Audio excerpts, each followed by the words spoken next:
Assalamualaikum warahmatullahi wabarakatuh. Selamat pagi pemirsa RSHM TV, TV Kesehatan Sumatera Barat. Pagi ini kita akan berbincang sehat, berbincang ceria bersama Dr. Trian Faisa, SPJPK. Selamat pagi Dr. Trian. Selamat pagi Bu Pepi. Di sela-sela kesibukan kami mengajak dokter untuk memberikan penyegaran kepada pasien kita tentang seluk-beluk penyakit jantung, Dok. Oke, baik Bu Pepi. Oke, Dok. Kira-kira untuk penyakit jantung di Rumah Sakit Ahmad Muhtar Bukit Tinggi ini gimana, Dok? Ya, pertama ya saya perkenalkan dulu ya, saya Dr. Trian. Saya sekarang bekerja di bagian jantung Rumah Sakit Ahmad Muhtar. Ya, mengenai penyakit jantung di Bukit Tinggi, ya, yang paling banyak itu adalah penyakit jantung koronernya. Jadi penyakit jantung itu banyak bagiannya. Ada penyakit jantung karena penyempitan pembuluh darah yang akan kita bahas ini, itu penyakit jantung koroner. Ada karena kelainan dari struktural jantungnya seperti kelainan jantung bawaan, kelainan katup jantungnya yang bermasalah, terus kelainan otot jantung sendiri, dan juga berbagai macam kelainan jantung lainnya. Nah, yang mungkin yang paling banyak kasus yang kita dapatkan sekarang ini yaitu adalah penyakit jantung koroner. Yaitu suatu jenis atau salah satu dari jenis penyakit jantung yang diakibatkan oleh adanya penyempitan pada pembuluh darah yang memperdarahi otot jantung. Jadi jantung seperti organ yang lainnya juga memiliki pembuluh darah sehingga jantung itu bekerja dengan semestinya. Dia mendapatkan oksigen, makanan dari pembuluh darah. Ketika ada masalah di pembuluh darah seperti adanya penyempitan akibat dari berbagai macam faktor risiko yang ada seperti pasien yang merokok, adanya penyakit penyerta seperti penyakit diabetes, hipertensi, pola hidup yang tidak sehat, adanya hiperkolesterol atau tingginya kandungan kolesterol dalam pembuluh darah mengakibatkan aliran ke otot jantung berkurang sehingga pasokan makanan, pasokan oksigen akan berkurang. Nah, itulah yang kita namakan dengan penyakit jantung koroner. Mungkin seperti itu Bu Pepi. Dok, dari gangguan yang Dr. Trian ceritakan tadi, kita bahas barusan itu, kira-kira di Rumah Sakit Dr. Ahmad Muhtar bisa kita tanggulangi, Dok? Ya. Mungkin untuk sebagai pengetahuan bagi para pemirsa RSHM TV, salah satu gejala yang paling sering dari penyakit jantung koroner adalah jenis golongan serangan jantung, yaitu adanya nyeri dada yang terasa di tengah dada, terjadi secara tiba-tiba, mendadak, bahkan bisa disertai dengan keringat dingin, ada penjalaran ke lengan, dan lebih dari 15 menit rasa nyerinya, dan tidak berkurang dengan istirahat. Itu kita dinamakan dengan gejala serangan jantung. Itu yang paling sering ya. Yang golongan lain itu yang serangan jantung yang stabil, yang golongan yang nyeri dada yang stabil maksudnya, yang bisa ada keluhan nyeri dada pas dipicu oleh aktivitas atau emosi, terasa nyeri dada yang ketika bisa ya, tapi bisa berkurang istirahat, itu yang stabil. Nah, kita akan fokus kepada yang tidak stabilnya. Yang perlu kita waspadai itu adalah gejala serangan jantung, yaitu nyeri dada yang seperti saya bilang tadi, adanya lebih dari 20 menit disertai penjalaran ke lengan, adanya keringat dingin, itu dah mungkin termasuk gejala serangan jantung yang bahkan sering diremehkan. Wah, ini mungkin hanya mah. Ini seperti yang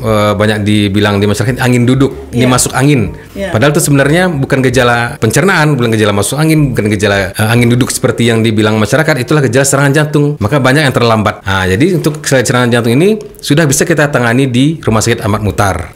Ditambah lagi kita sudah memiliki fasilitas untuk tata laksana gejala serangan jantung tersebut. Itu yang disebut ruangan cath lab yang ada di Rumah Sakit Ahmad Muhtar, Dok? Ya, betul sekali. Oke. Ya. Jadi di Rumah Sakit Dr. Ahmad Muhtar Bukit Tinggi sekarang untuk penanggulangan masalah serangan jantung yang mendadak, yang sering kita bicarakan atau mungkin salah persepsi ya, Dok, angin duduk katanya.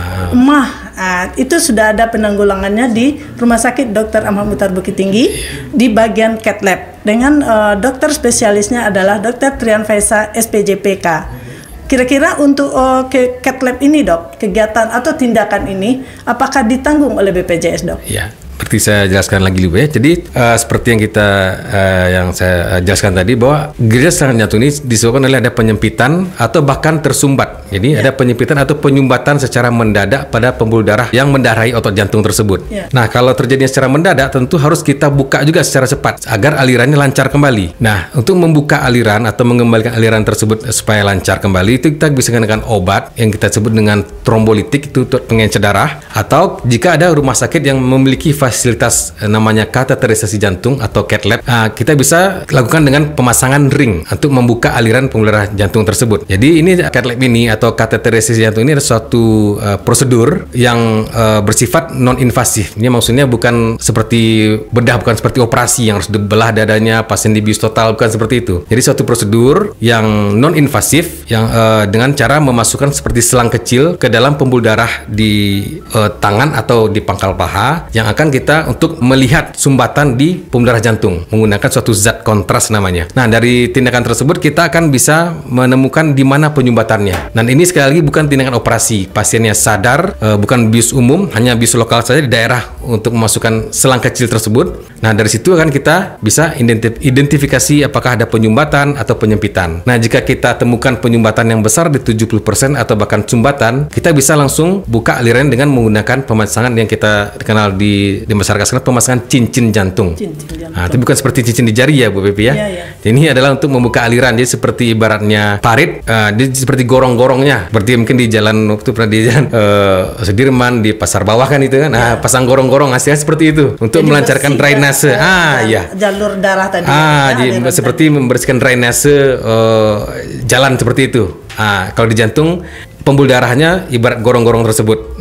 Cincinnya tuh seperti gorong-gorong itu. Aliran darah lancar kembali ke otot jantung.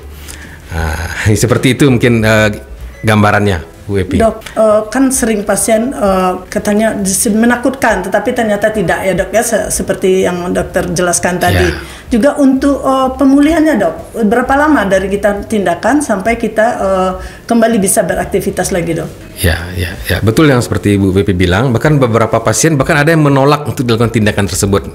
Ya mungkin karena penjelasan kita mungkin yang belum maksimal bisa juga, atau mungkin juga anggapan masyarakat. Ternyata beberapa pasien ada bilang setelah pasangan cincin malah kualitas hidupnya berkurang. Sebenarnya itu tidak benar karena penyakit pasien ini satu pasien dengan pasiennya berbeda. Ada yang mungkin ya penyakitnya cuma penyakit jantung saja, ada yang dengan gangguan ginjal, ada gangguan gula. Jadi hasil outputnya pun juga berbeda, tergantung dengan kompleksitas dari pasien tersebut. Jadi makanya saya jelaskan lagi bahwa ini adalah suatu tindakan yang bersifat untuk menyelamatkan nyawa. Jadi ketika ada serangan jantung, dikonfirmasi dengan gambaran rekaman jantung, keluhan dan pemeriksaan fisik lainnya dan pemeriksaan labor juga. Jika ketemu indikasi serangan jantung, maka pastinya dokter di RSAM, di GD RSAM akan menyarankan untuk dilakukan tindakan kateterisasi jantung secara segera. Karena kita sudah memiliki alat. Alat ini cuma di Sumatera Barat cuma ada 2, di M Jamil dan di Rumah Sakit Ahmad Mutar yang melayani BPJS. BPJS mengcover maksimal ya. Dan pasien kita udah hampir 1000-an ya sejak tahun 2019 akhir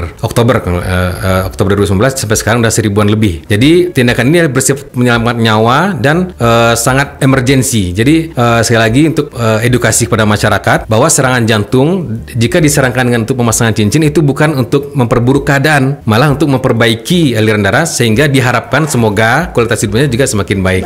Ya, karena kan dokter tidak menjanjikan hasil. Dokter menjanjikan bahwa secara medis semoga mudah-mudahan dengan izin Allah kualitas hidup akan semakin baik. Nah, jadi pemasangan cincin ini bukan satu hal yang tentu saja ini jantung itu adalah satu hal serius. Tapi pemasangan cincin ini adalah suatu hal yang sudah istilahnya itu sudah evidence base-nya sudah terbukti. Nah, jadi memang bukan tindakan sembarangan dan bukan seperti yang informasi yang beredar di masyarakat itu bukan seperti yang menakutkan seperti itu. Jadi sekali lagi memang penjelasan kita ke pasien harus maksimal dan sekali lagi saya edukasi kepada masyarakat bahwa memang ini suatu tindakan yang bersifat menyelamatkan nyawa jika itu adalah serangan jantung. Oke dok, mungkin dengan pembahasan dokter Trian yang ringkas, tepat itu mungkin asumsi masyarakat bisa berubah ya dok ya. Mungkin untuk penutup perjumpaan kita yang baru pertama kali ini dok, kami juga mengharapkan nanti kita ada kelanjutan lagi dok untuk mengenai masalah pernak-pernik dari jantung ini dok. Mungkin untuk ke masyarakat kita, kira-kira apa yang statement yang ingin dokter Trian sampaikan? Silakan dok. Ya, pertama yang kita fokus yang masalah kita yang bahas tadi adalah penyakit dengan serangan jantung. Kita fokus ke serangan jantung. Jadi ada gejala seperti nyeri dada yang lebih dari 20 menit disertai dengan keringat dingin, bahkan pasiennya sudah memiliki riwayat faktor risiko seperti hipertensi, diabetes, itu jangan kita anggap remeh. Segera ke IGD, IGD terdekat untuk memeriksakan apakah ini suatu gejala serangan jantung atau bukan. Nah, jika ada identifikasi sebagai serangan jantung, maka di Rumah Sakit Amam Mutar kita sudah memiliki layanan kateterisasi jantung untuk melihat dan membuka aliran jika memang ada aliran yang tersumbat tersebut.